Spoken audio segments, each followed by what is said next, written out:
चलो।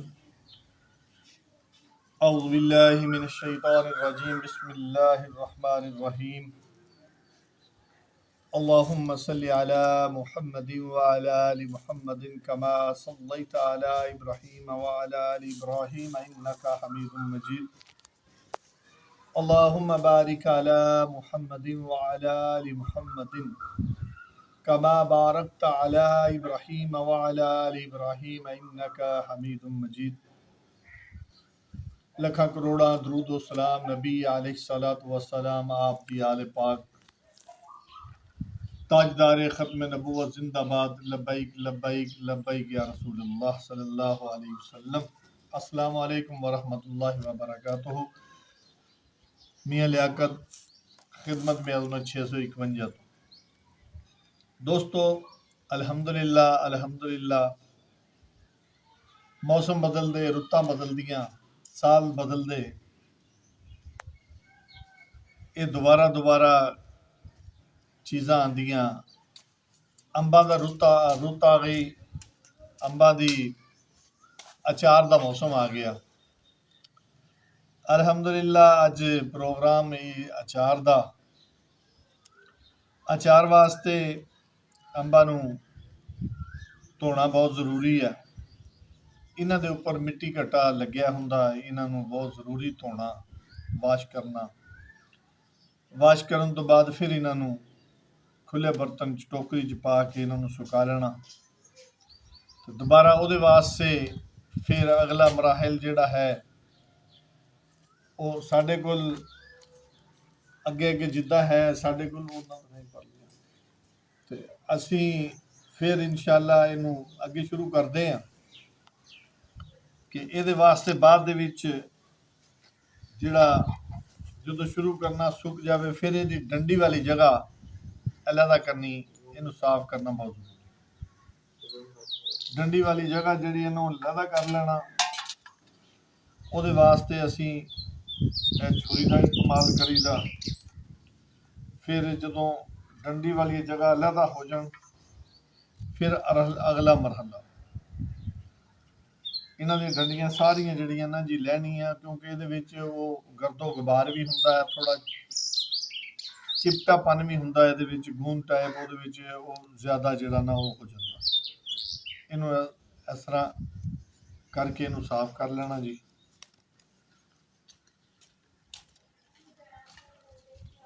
ये जिस टाइम साफ हो जाए फिर इहदा अगला मरहला जी। बहरहाल जिहड़ियां चीज़ां कोई ऐसियां होण उन्हां नूं दूर कीता जांदा, उन्हां दी सफाई हो जाए तो अच्छा हुंदा है, क्योंकि आप खाना है ये किहड़ा बाजारी है, बाजार दे विच जिहड़ा पाउंदे आ वो धोंदे भी नहीं, वो तो बस इसे तरह ही जिहड़ा ना कट वढ के पा के वो मार उन्हां दा बिजनेस आ जी। वो इन्नी मेहनत नहीं करते, क्योंकि जितनी फिर ज़्यादा मेहनत आ उतनी कास्ट ज़्यादा पैंदी उन्हां नूं।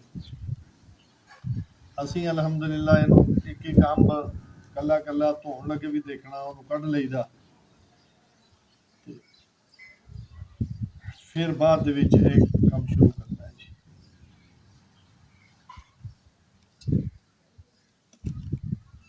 छोटे बड़े की कोई गल नहीं हुंदी। अंब सख्त होना चाहिए, अंब नरम नहीं होना चाहिए। अंब अचारी खट्टा होना चाहिए है, अंब सब ठीक है। जो धोंदे हो नरम अंब जिहड़ा नरम अंबी होवे उहनूं कढ दिता जांदा, क्योंकि वो नहीं उहदे विच जदों अचार पावांगे तो गल जाएगा। अल्लाह दी शान आ, कैसा जोड़ा अंबां दा। अल्लाह दी ज़ात पाक ने जोड़ा देखो पैदा किया है।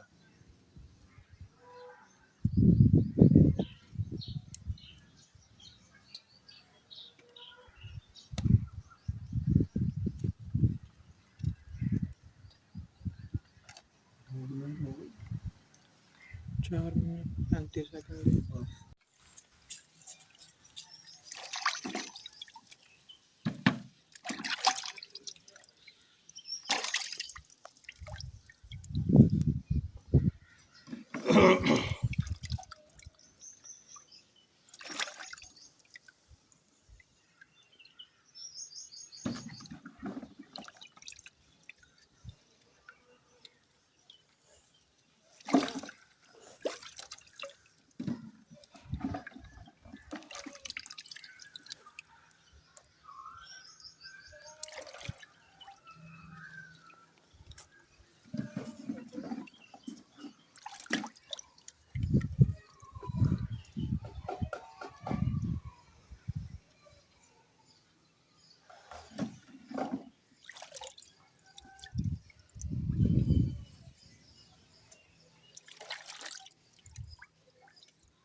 ਅਗਲਾ ਮਰਹਲਾ ਜੀ ਇਹ ਟੋਕਾ ਸਾਡੇ ਕੋਲ ਹੈ। ਇਹ ਟੋਕੇ ਨਾਲ ਜਿਹੜਾ ਨਾ ਜੀ ਉਹ ਕੱਟੀ ਜਾਣਾ, ਇਹਦੇ ਨਾਲ ਈਜ਼ੀ ਹੋ ਜਾਂਦਾ। ਫਿਰ ਮੈਂ ਕੱਟ ਕੇ ਦਿਖਾਊਂਗਾ ਬਾਅਦ। ਇਹ ਫਾੜੀਆਂ ਜਿਹੜੀਆਂ ਨਾ ਜੀ ਇਹਨੂੰ ਅਸੀਂ ਜਿਤਨਾ ਸਾਈਜ਼ ਵੀ ਰੱਖਣਾ ਹੈ ਉਸ ਹਿਸਾਬ ਦਾ ਸਾਈਜ਼ ਇਹਦਾ ਬਣ ਸਕਦਾ ਹੈ। ਇਹ ਨਜ਼ਦੀਕ ਕਰਕੇ ਦਿਖਾਈ ਇਹਦਾ ਇਹ ਸਾਈਜ਼ ਅਸੀਂ ਇਹਦੀ ਬੜੀ ਨਹੀਂ ਰੱਖਦੇ ਕਿਉਂਕਿ ਹੁਣ ਇਤਨਾ ਬੜਾ ਨਹੀਂ ਖਾਧਾ ਜਾਂਦਾ। ਹੁਣ ਇਹਦਾ ਛੋਟੀ ਛੋਟੀ ਇਹਦੀ ਫਾੜੀ ਕੀਤੀ ਜਾਂਦੀ ਹੈ। ਇਹਨੂੰ ਅਸੀਂ ਛੋਟਾ ਛੋਟਾ ਜਿਹੜਾ ਕਰਕੇ ਇਹ ਵਾਲਾ ਇਹਦੀ ਇਹ ਗਿਟਕ ਜਿਹੜੀ ਹੈ ਇਹਨੂੰ ਨਾਲੋਂ ਨਾਲ ਹੀ ਸਾਫ਼ ਕੀਤਾ ਜਾਏਗਾ ਕਿਉਂਕਿ ਇਹਦੀ ਸਫਾਈ ਬਹੁਤ ਜ਼ਰੂਰੀ ਹੈ। ਜਿਹੜਾ ਬੜਾ ਪੀਸ ਉਹਨੂੰ ਛੋਟਾ ਕਰ ਲੈਣਾ। ਵੈਸੇ ਉਹ ਕਈ ਲੋਕ ਜਿਹੜੇ ਆ ਨਾ ਜੀ ਉਹ ਪਸੰਦ ਕਰਦੇ ਆ ਬੜੀਆਂ ਇਸ ਤਰ੍ਹਾਂ।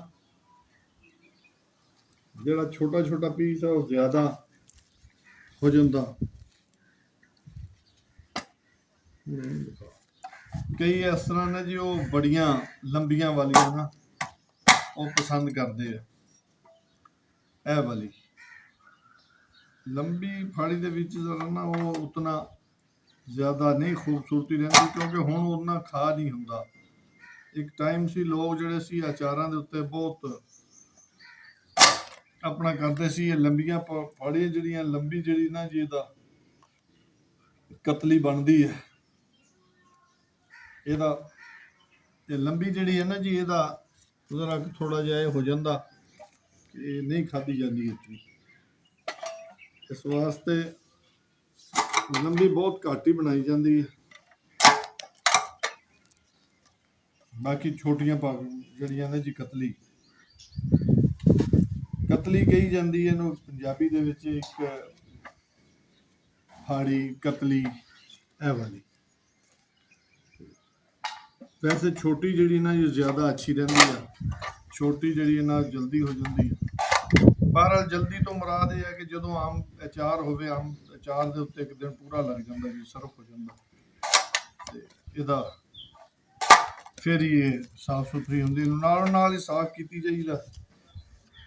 ਫਿਰ ਇਹਦਾ ਜਿਹੜਾ ਨਾ ਜੀ ਉਹ ਇਹਦੇ ਵਿੱਚੋਂ ਕਟਾਈ ਦੇ ਕਚਰੇ ਕੁਚਰੇ ਵੀ ਨਹੀਂ ਲੱਗਦੇ, ਉਹਨੂੰ ਨਾਲੋਂ ਨਾਲ ਕੱਢੀ ਜਾਈਦਾ। ਇਹ ਅਲਹਮਦੁਲਿਲਾ ਇਨਸ਼ਾਅੱਲਾ ਅੱਜ ਜਿਹੜਾ ਨਾ ਜੀ ਉਹ ਇਹਨੂੰ ਫਿਰ ਕੱਟ ਕੇ ਤਾਂ ਹਵਾ ਲਵਾਉਣੀ ਬਹੁਤ ਜ਼ਰੂਰੀ ਹੋ ਜਾਂਦੀ ਹੈ।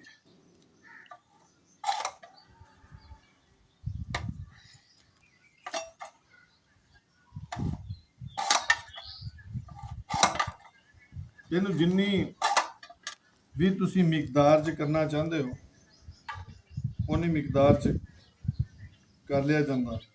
ਫਿਰ ਇਹਦੀ ਹੈ ਸਫਾਈ ਬਹੁਤ ਜ਼ਰੂਰੀ ਹੈ। ਵਾਲੀ ਇਹ ਵਿੱਚੋਂ ਛਿਲਕੇ ਜਿਹੇ ਹੁੰਦੇ ਆ ਇਹ ਵਾਲੇ, ਇਹ ਛਿਲਕੇ ਵੀ ਇਹਦੇ ਜਿਹੜੇ ਨਾ ਜੀ ਉਹ ਲਾਉਣੇ ਬਹੁਤ ਜ਼ਰੂਰੀ ਆ ਕਿਉਂਕਿ ਉਹ ਫਿਰ ਅਚਾਰ ਦੇ ਵਿੱਚ ਜਿਹੜਾ ਨਾ ਜੀ ਉਹ ਉਖੜਦੇ ਨੇ। ਇਹਨਾਂ ਨੂੰ ਕੁਛ ਦੇਰ ਹਵਾ ਲੱਗੀ ਤਾਂ ਨਿਕਲ ਆਣਗੇ। ਛਿਲਕਾ ਜਿਹੜਾ ਇਹ ਵੀ ਲਾਉਣਾ ਬਹੁਤ ਜ਼ਰੂਰੀ ਹੈ। ਇਹ ਅਚਾਰ ਦੀ ਖੂਬਸੂਰਤੀ ਦੇ ਵਿੱਚ ਫਰਕ ਪੈਂਦਾ ਇਹਦੇ ਨਾਲ। ਅਗਰ ਸਾਫ਼ ਕਰ ਲਿਆ ਜਾਵੇ ਤਾਂ ਫਿਰ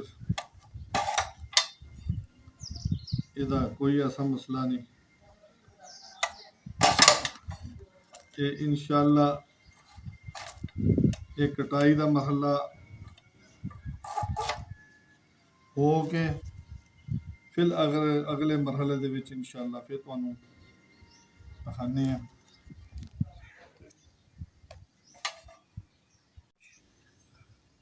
ਗਲਿਆ ਅੰਬ ਜਿਹੜਾ ਛਿਲਕਾ ਲਾ ਕੇ ਗਲਿਆ ਅੰਬ ਜਿਹੜਾ ਨਾ ਉਹ ਜਲਦੀ ਗਲ ਜਾਂਦਾ। ਜਿਹੜਾ ਅੰਬ ਸਖਤ ਹੋਵੇ ਕੱਚਾ ਹੋਵੇ ਉਹ ਜਿਹੜਾ ਨਾ ਹਾੜ ਆ ਗਿਆ, ਹਾੜ ਦੇ ਵਿੱਚ ਹੀ ਅਚਾਰ ਪੈਂਦੇ ਹੁੰਦੇ ਆ।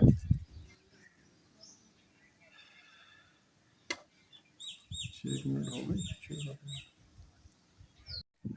ਅਗਲਾ ਮਰਹਲਾ ਇਨਸ਼ਾਅੱਲਾ ਇਹਨੂੰ ਕਟਾਈ ਕਰਕੇ ਸਾਰਾ ਸਿਸਟਮ ਫਿਰ ਇਨਸ਼ਾਅੱਲਾ ਤੁਹਾਨੂੰ ਦੱਸਦੇ ਆ ਵੀ ਅਚਾਰ ਦੇ ਕੇ ਕਿਹੜੇ ਕਿਹੜੇ ਲਵਾਜ਼ਮਾਤ ਕਿਹੜੀ ਕਿਹੜੀ ਚੀਜ਼ ਹੁੰਦੀ ਹੈ ਜੀ। ਅੱਲਾ ਹਾਫਿਜ਼ ਜੀ। अस्सलाम वालेकुम।